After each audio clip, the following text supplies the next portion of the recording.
আমাৰ গাঁৱৰে শিঙিবিল দেওধাই গাঁৱত আমি এটা পিঞ্জৰা পাতিছিলোঁ বাঘৰ কাৰণে। বাঘ পিঞ্জৰাবদ্ধ হ'ল। যোৱাকালি আবেলি 4:30 মান বজাত এই স্থানতে এই গৃহস্থৰ ঘৰৰ এজনী ছাগলী এই বাঘে মাৰিলে। আমি গাঁৱৰে এটা পিঞ্জৰা আছে, এই পিঞ্জৰাটো আনি পাতিলোঁ। পিঞ্জৰাত বাঘটো সোমালে আমি প্ৰশাসনৰ লগত যোগাযোগ কৰিলোঁ। ইতিমধ্যে বন বিভাগৰ লগতো যোগাযোগ কৰিছোঁ। বন বিভাগৰ লোক আহিব, বাঘটো লৈ যাব। বাঘ এইটো বাঘে নহয়, ইয়াৰ আগতেও বহুতকেইটা বাঘে আমাৰ সন্তাক সৃষ্টি কৰি আছে। বহুতৰ পশুধন নষ্ট কৰি আছে, প্ৰায় সন্তাক সৃষ্টি কৰিয়ে আছে। আৰু বাঘ আছে নেকি? নিশ্চয় থাকিব লাগে।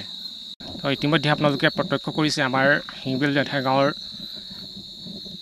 শ্ৰী দীপাংকৰ ফুকনৰ বাৰীত এটি স্থানীয়ভাৱে নিৰ্মিত পিঞ্জৰাত বাঘটো পিঞ্জৰাবদ্ধ হৈছে।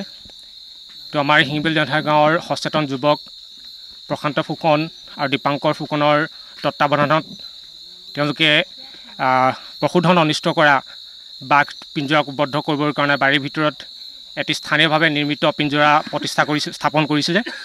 আৰু আজি সন্ধিয়া ঠিক 5 মান বজাত এই বাঘটো ইয়াত পিঞ্জৰাবদ্ধ হৈছে। ইতিমধ্যে গৃহস্থই আপোনালোকৰ আগত অৱগত কৰিলে যে যোৱাকালি ঠিক আবেলি 4 মান বজাত গৃহস্থৰ এজনী গাভিনী ছাগলী বাঘে আক্ৰমণ কৰিলে। আৰু ইয়াৰ আগেও আমাৰ এই গাঁৱত কেইবাঘৰৰ পশুধন বাঘে অনিষ্ট কৰিছে। ইয়াৰ আগতেও আমি আমাৰ এই শিঙিবিল দেওধাই গাঁৱত আমি কেইবাবাৰো ইয়াতকৈ ডাঙৰ আমি বাঘ পিঞ্জৰাবদ্ধ কৰি বিভাগীয় কৰ্তৃপক্ষ বন বিভাগক স্থানীয় প্ৰশাসনৰ সহযোগত আমি অৰ্পণ কৰিছোঁ। কিন্তু আমি এটা কথা দাবী কৰিছিলোঁ যে আমাৰ ইয়াৰ পৰা বাঘ পিঞ্জৰাবদ্ধ কৰাৰ পাছত যেতিয়া তেওঁলোকে বন বিভাগৰ কৰ্তৃপক্ষই পিঞ্জৰাবদ্ধ কৰি বন বিভাগ অৰণ্যৰ মাজলৈ লৈ যায় আৰু তাত তেওঁলোকে বিধি নিয়ম অনুসৰি অৰণ্যৰ মাজত এৰি দিয়ে। আমি এটা কথা কিন্তু আমাৰ মাজত এতিয়াও সন্দেহ থাকি গ'ল, ইয়াৰ পৰা আমি পিঞ্জৰাবদ্ধ কৰি দিয়া বাঘসমূহ তাত এৰি দিয়াৰ পাছত আকৌ তেওঁলোকে আমাৰ আমাৰ হাবিৰ মাজলৈ আকৌ ঘূৰি আহে নেকি? আমাৰ দাবীটো এনেকুৱা ধৰণৰ আছিল যে আমাৰ ইয়াত পিঞ্জৰাবদ্ধ কৰা বাঘ বা বনৰীয়া জন্তুক তেওঁলোকে ইয়াত চেঞ্চুলেছ কৰি বা তেওঁলোকৰ পদ্ধতিত চেঞ্চুলেছ কৰি যাতে তেওঁলোকে ৰিং পিন্ধোৱাৰ ব্যৱস্থা কৰে, যাতে পুনৰ ইয়াত যদি বাঘটো আমি ছেকেণ্ডবাৰ যদি বা পিঞ্জৰাবদ্ধ কৰোঁ তেতিয়া আমি গম পাম যে সেই একেটা বাঘে আকৌ আমাৰ চাচনিৰ মাজলৈ ঘূৰি আহিছে।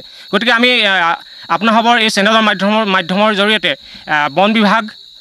বন বিভাগৰ ঊৰ্ধ্বতম কৰ্তৃপক্ষলৈ আমি আহ্বান জনাব বিচাৰিছোঁ যে 2 বছৰীয়া সেই লকডাউনৰ পৰিপ্ৰেক্ষিতত আমাৰ গ্ৰামাঞ্চলৰ মানুহৰ অৰ্থনৈতিক অৱস্থা এনেও জুৰুলা।